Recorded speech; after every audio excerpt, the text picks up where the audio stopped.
Good evening, everybody. I'm Joe Cruz, and this is Born Political.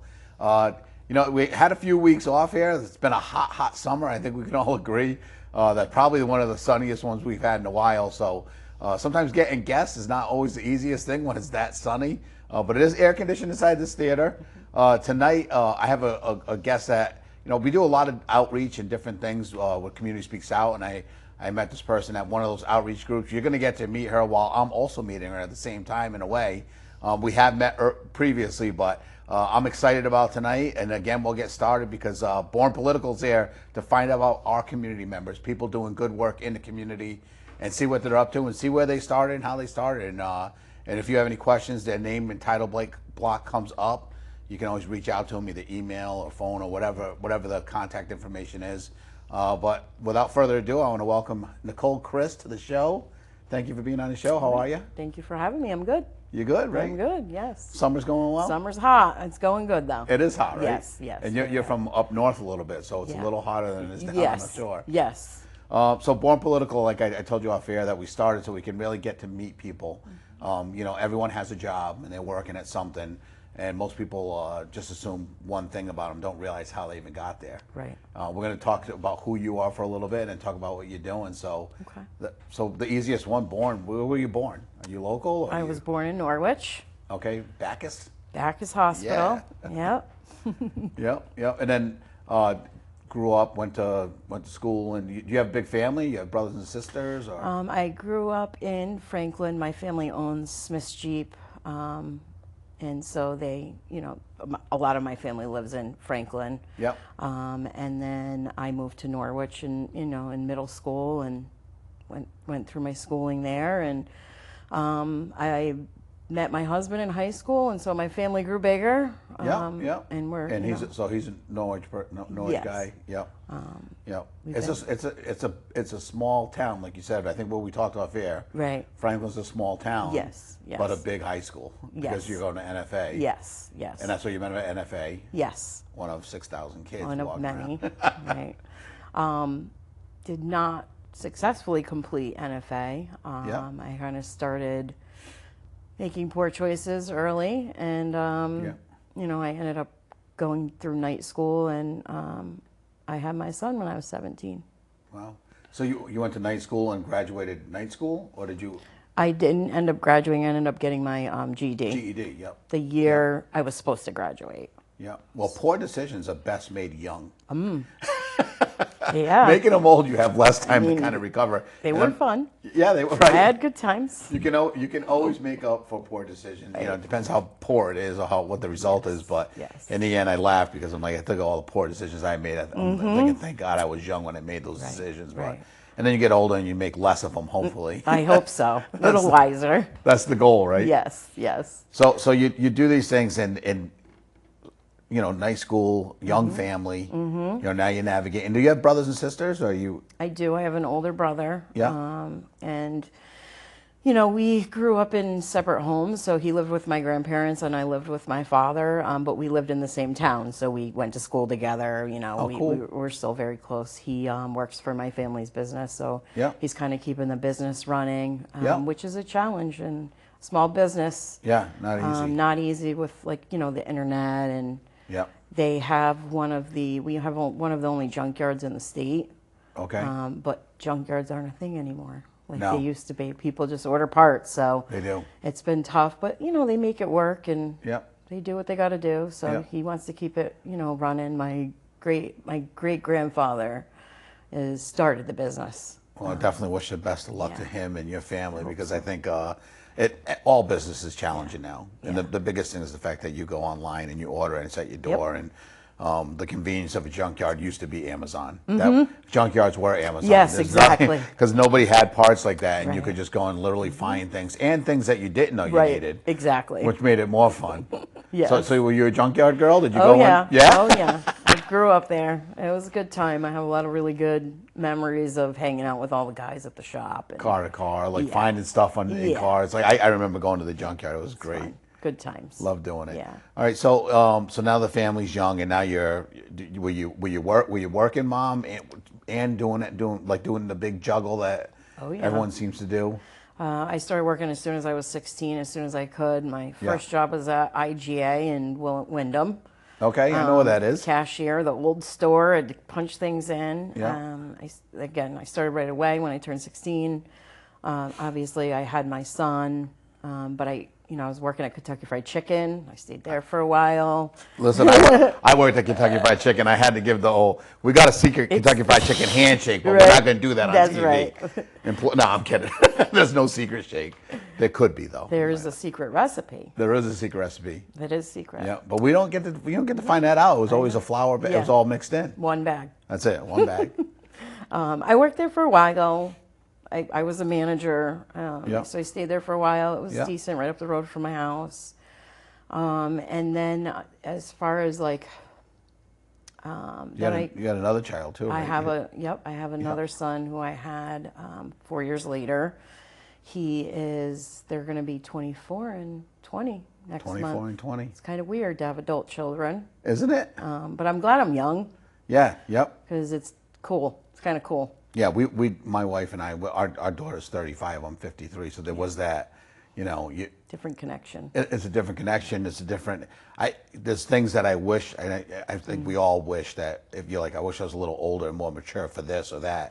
But in the end, I think the energy matched the immaturity, so it all balances out. I would agree. Like in a strange way. Like I always think that I yelled too much when I was young. I was just no off. patience. No patience at all. Yeah. And then I can't even describe what grandparenthood I is am a going to feel. grandmother. Oh, you are? I just became a grandmother 7 months ago. So I don't have to describe it. No, it's Unbelievable, isn't you it? You can't describe it. It's emotional because I think it's what you just said when you're looking at this baby, right? And you're like, oh, why was I in a rush? Why was I so impatient? And you take I take every moment in with her, and I get to have her around 4 days a week, so it's pretty great. Yeah. But I definitely, something changed. Yeah, it's I think my daughter even saw it, even before, like the way I was dealing with my son in addiction, and she, man, you're getting let him get away with everything now. You used to scream and yell, and then you get older and you realize that you're not getting through to anybody by screaming and yelling. And my grandson, and I'm starting to realize too, when you have him for a long time, you realize, because sometimes, my daughter and my son-in-law, they're pretty kind of all over him. Yeah. Don't do this, don't do that. Right. And I'm like, oh, let him be. And in my head, I'm like, yeah, but I probably would have been so mad. Like, I'd have been screaming at him, like, he's jumping up and down on the couch, and I don't even see it anymore. Right. It's like the weirdest thing. Like, I no longer see. It's fun. Yeah. Just have fun. But I never thought I'd be that way. And I don't think most people do think that. It And then all of a sudden, changes. that little person comes in, and you understand that life's about the little things don't really matter. Right. And as an older person, we can say all those things. Yeah, I know. It's kind of cool. I like it. I definitely, I have slowed down a little bit, like you're saying, and I think I've come to appreciate just so much more than I was 7 months ago, honestly. Even just 7 months. Just that. I said the same thing. It's just that amazing, and again, I'm lucky and grateful that I do get to have her around so much, and I have the flexibility. Oh, you got a girl too? I got a girl. Oh, listen, I love my 2 little boys. We we weren't really pulling one way or the other, but as you're thinking. I see little girls now, and I'm like, oh, would have been So neat. cool. And then I'm like, then my daughter would have to go through a girl teenager too, and that would have been nice. Yeah, that would have been neat. But both boys, everyone's healthy and happy, and that's great. Thing. So, so we're kind of caught up to where you are, or what you've done, and obviously. Two kids that have graduated. We talked off air about your son in the trades, and I'm in a trade, and it's exciting to hear that young kids are falling in those positions. Absolutely. And they're still there. But now, what are you doing? So I'm a licensed alcohol and drug counselor. I own my own private practice in New London. Yep. I work individually with, people suffering, people recovering. Yep. People in the middle. Yep. I'm a person in long-term recovery myself, so I've been sober since 2008. Wow, awesome. So if we rewind back when I was in my first treatment program when I was 19, yeah, I was using heroin. I didn't really know anything about heroin. Yeah. You know, that was the early 2000s, and I didn't really know what I was getting myself into. Yeah. And I did it for a while, and then I went to treatment, and I stayed sober for 4-ish years.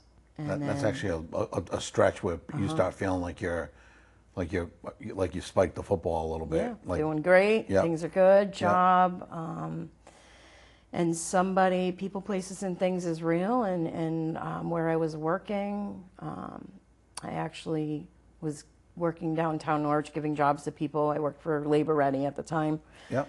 And just somebody came in and had something, and they offered it to me, and I thought, well, I can do it. It's been so long. Yep. So I did, and I managed for a while. Yep. And then I was introduced to crack cocaine, and then my whole life got ruined. So, Yep. and that went on for a little while, and I went through, losing my children, and luckily I had my mother-in-law who, rest in peace, she stepped up and took care of my kids, and she never gave me a hard time about, what I was dealing with, and she was very supportive. And I love hearing that, and because I really do think this is the problem in America.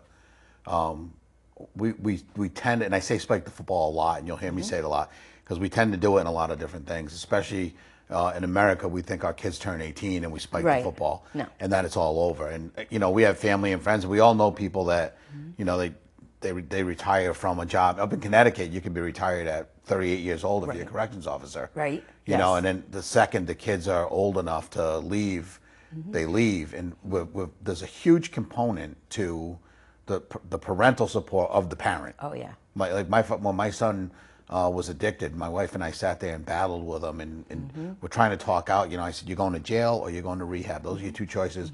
We had both set up. Right. I was lucky I had insurance, and there was a car that would be waiting in the morning to pick him up, or there was also another car Nice. that was going to have sirens on it that was going to pick him up. And that was the original conversation.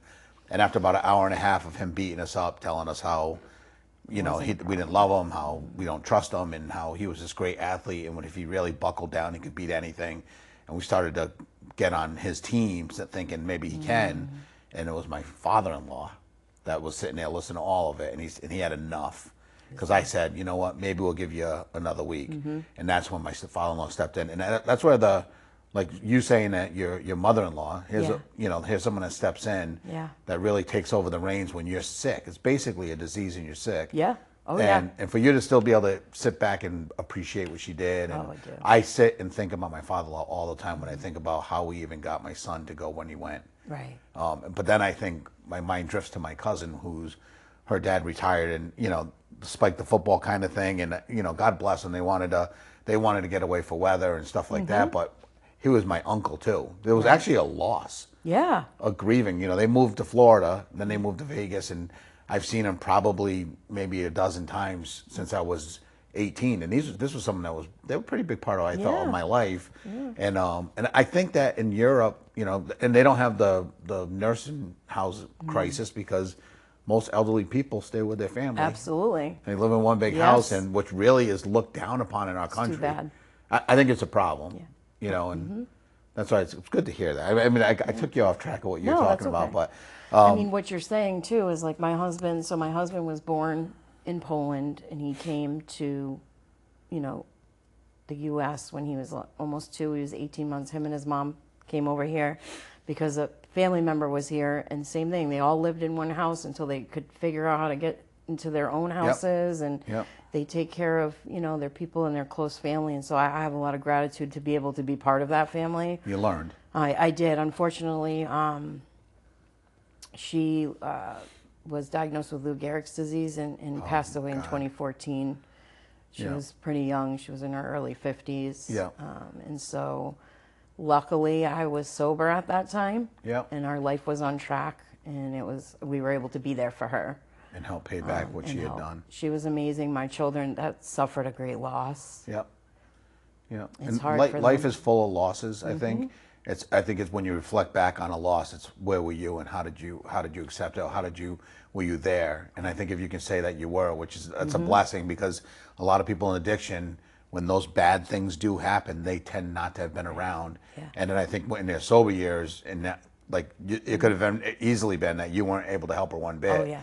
And then you'd be full of that regret, and you were pretty blessed to probably be sober at that time and be able to help and pay back what she did for you. And she was a very instrumental part in my recovery and my, you know, learning how to be a mother and taking care of my children and being a wife, right? Because I've been with my husband for 25 years. Wow.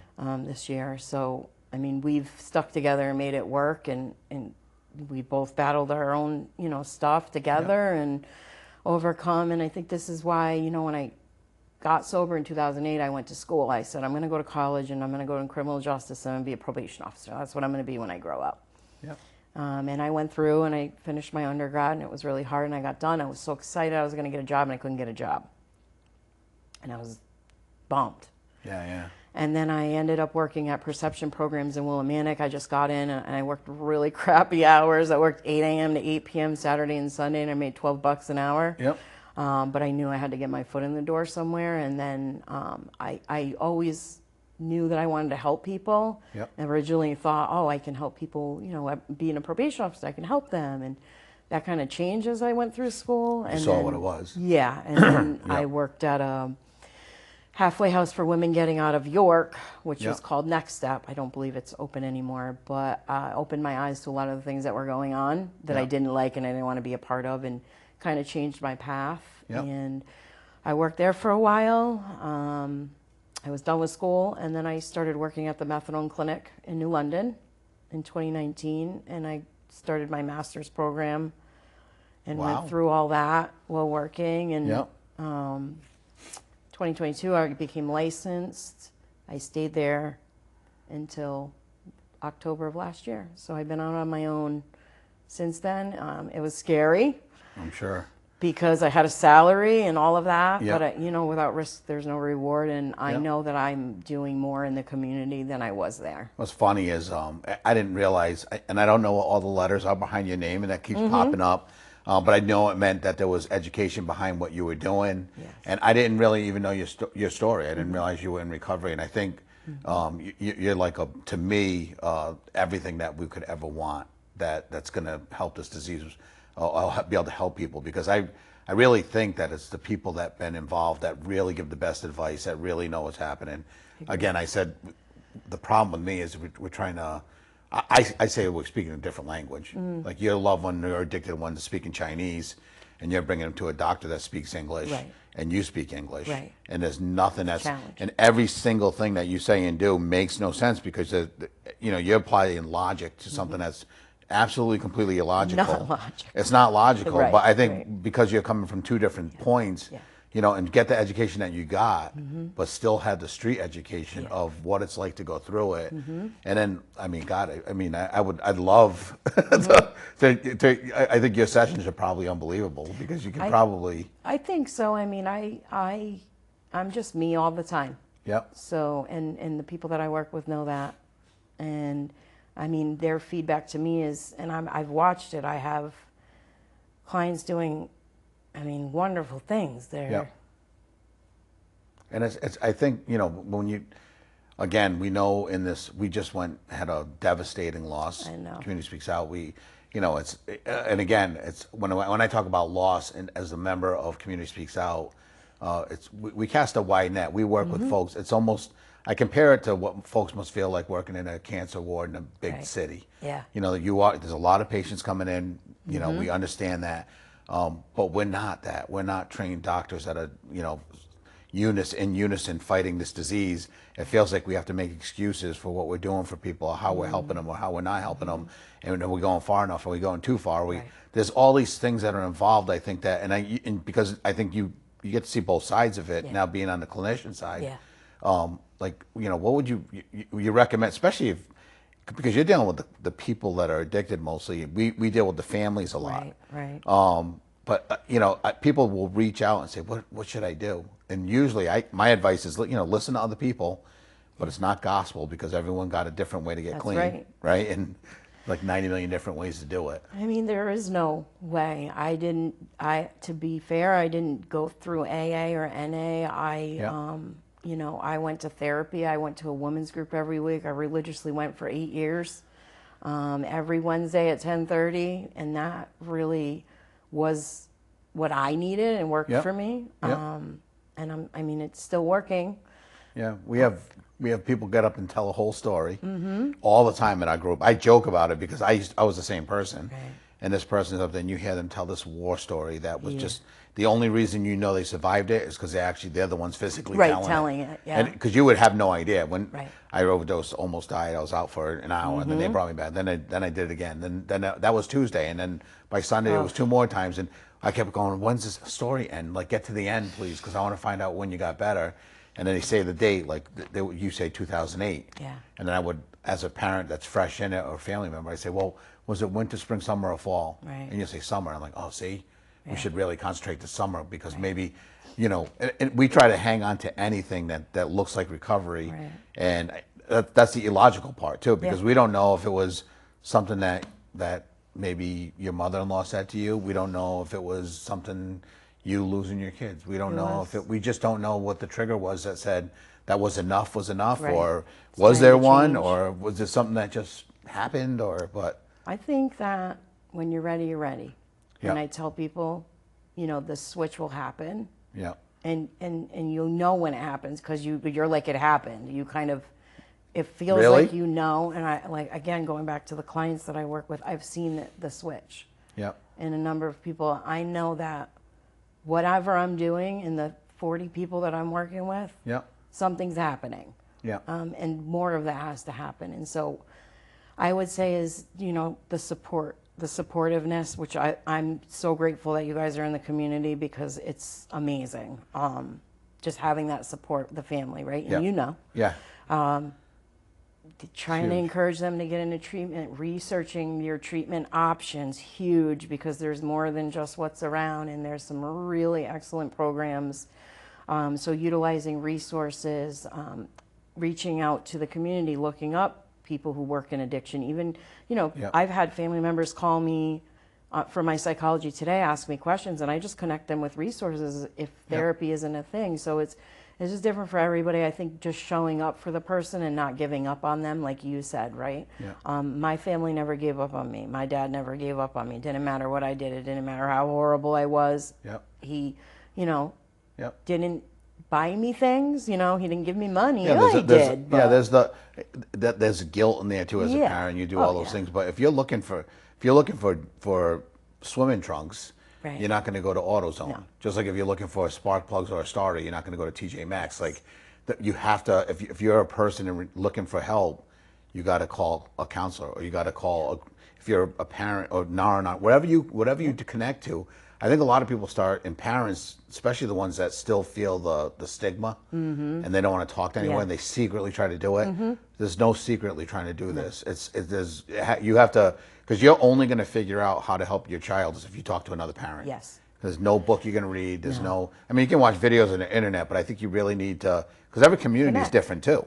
You got to connect. Like, something that someone did in California might come a little different in Connecticut, or, you know, because there's different hangouts, there's different things to do, and I don't want to lose point that you are doing a lot of different things. Was there anything that you have going on that you want to talk about, or anything? I mean, anything cool in the local area? Cool.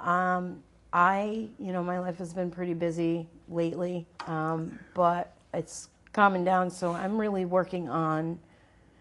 I know that people are going to continue to overdose fatally. Yeah. But I know, again, going back to the connection that I've had with people, there's more people like me that are doing this work.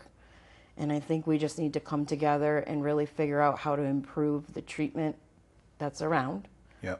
Because this in and out is going to happen. It's not realistic to think it's not going to, but there's the possibility that somebody walks into a treatment program that's really motivated, like I was, and they may not. It may not be what they kind of thought, or they might not be getting the quality of care that they should be getting, and they get discouraged. Or I think what's different too is when in '08, I mean, we've always had the drug dealers and drug cartels that always wanted to figure out the next thing that they could hook you on. What's different is the advancements that they made. Yeah. I mean, I talked to some people that are in our state that, you know, they got machines now that they can test right away what was in it. and they're like extremely happy with that. They can, so they know the percentage of fentanyl. Yep. They can really hone it down. And I said, well, you think that's going to help us? And I go, will we be able to get a step ahead of these guys? And the way they described it was, first of all, absolutely not. Right. These people in drug cartels have as much money as Pfizer. When it comes to research, so we have what makes this disease so different to me is this actually. There's no other disease where someone's actively, like under a microscope, finding a new way to give you a worse cancer. Right. Absolutely. Like it literally doesn't happen in any other thing. So now you have parents and you have communities that are being attacked and don't even realize it. I mean, to me, they're the cancer. Yeah. Right? But Yeah. they're motivated by money. And Right. to me, you're never going to shut off that water. Like we can't go down the border and stop drugs from coming over. Right. Because, I saw on the news like a couple months ago, they had a briefcase full of crystal meth that could have killed the whole entire state of Connecticut. I believe it. In one big suitcase. It was like 100 pounds of crystal meth pure, or whatever it was, could have killed all of Connecticut. I said, so how do you protect the border from one suitcase? Right. Because they made it fast. It wasn't like, okay, we sent 10 suitcases, Right. and 3 got caught, 3 got in. So we can kill 3 Connecticut's with that. And that's why I really think we have to do stuff like what you're talking about. We have to. Is really making sure people get the care that they need. And how do we do that? Like what would you, someone's in there suffering, when Community Speaks Out, we have resources too. Right. So we kind of plug them in with people. A lot of it, the sober, people have these negative connotations about sober homes. We work with them. Right. Because you don't silo. Right. And also, so obviously inpatient treatment, detoxing safely, it's hard. Fentanyl's a whole nother beast. It is, yeah. And it's really challenging watching, being at the methadone clinic and watching, but I highly, for people abusing opiates, like medicated assisted treatment saves lives. And I know there's a big stigma on it, but I've watched it save lives. And Not for me. And you know what's funny is I had to get there. Yeah. And I realized, this is one thing I learned, and I tell people in our group all the time, because we'll have someone say, even someone that's in recovery say, wow, I never did methadone, so listen, I could do it, they can. And that's not true, because we're all different. It's not true. And then what I started to realize, and it's not just an addiction, it's in life about different things. When you start feeling uncomfortable, whether it's if you're accepting something like the LGBTQ, say if you didn't used to, were able to accept them, but now you're starting to see that, oh, they're people and they need to live, and they, they have moms that cry for them and dads that, you start feeling uncomfortable, that's probably when you're starting to get in an area where you should be. Right. If you're not comfortable with somebody going and getting a clean needle and not getting AIDS or not spreading a disease or being able to use in a safe space, I used to feel uncomfortable thinking about that and seeing the problems. You see firsthand that people are dying, and we can't help someone that's dead. It's hard. It's hard. Yeah. I mean, I counted 6 people the other day in the last 3 months, just in my own head, that I've had contact with clinically, throughout whatever I've been doing over the last years. And it's a bummer. I think what needs to happen is, so I'm working on putting something together to present to somebody somewhere, to say, here's my thought, and this is what I would like to do, and I know I can bring it because I'm confident in my ability. And you're right? So somebody taught me once, get comfortable with being uncomfortable, right? That's true. Because when you're uncomfortable, you want it to change, right? Where our half hour is done already. I told you it was going to go fast, It did right? go fast. And I want to thank you for doing all the work that you do in the community. This won't be the last time you're on the show, because you're going to be working on things, and we're going to want to be part of it. Okay. And we will be a vehicle for you to help out and get your word out and work with us. So this is Nicole. This is Nicole Krys today, an unbelievable guest. So happy that she could be on, and you will see her again, I think. Hopefully, she wants to come back on the show one day. I'll see you guys next Thursday. Stay cool. This is Born Political. We'll see you next week.